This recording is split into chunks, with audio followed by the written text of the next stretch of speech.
अस्सलामु अलैकुम वरहमतुल्लाहि वबरकातुहू। सवाल है कि अगर फजर की नमाज़ खड़ी हुई है, फ़र्ज़ की नमाज़, और बंदा आता है मस्जिद के अंदर, क्या वो फजर की सुन्नतें पढ़ सकता है? वो पढ़ने के बाद वो उसके अंदर नमाज के अंदर शामिल हो सकता है? तो इसका जवाब ये है कि वो आते ही वो सुन्नतें नहीं पढ़ सकता, बल्कि आते ही वो उस जमात के अंदर, फजर की जो जमात खड़ी हुई है उसके अंदर शामिल हो जाएगा।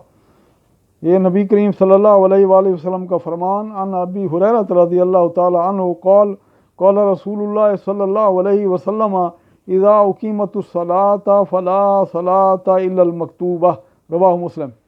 अबू हुरैरा रज़ियल्लाहु ताला अन्हु फरमाते हैं कि अल्लाह के नबी सल्लल्लाहु अलैहि वसल्लम ने फरमाया कि जब अकामत कह दी जाए नमाज के लिए तो फिर कोई और नमाज नहीं होती सिवाय उस नमाज के। तो आप आए हैं मस्जिद के अंदर, जमात खड़ी हुई है, तो आप फ़ौरन आकर के उस फ़र्ज़ नमाज के अंदर शामिल हो जाएं।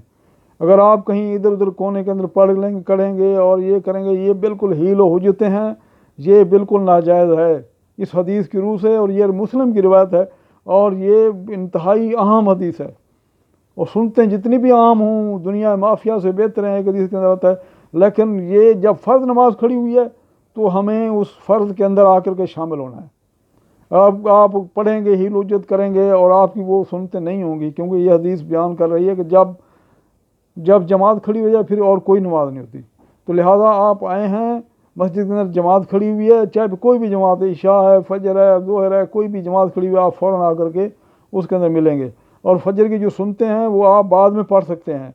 उसकी दलील है कि अल्लाह के नबी सल्लल्लाहु अलैहि वसल्लम फजर की नमाज अदा पढ़ने के बाद आपने देखा कि एक सहाबी कुछ पढ़ने के लिए खड़े हुए, तो आप सल्लल्लाहु अलैहि वसल्लम ने पूछा कि क्या पढ़ रहे हो?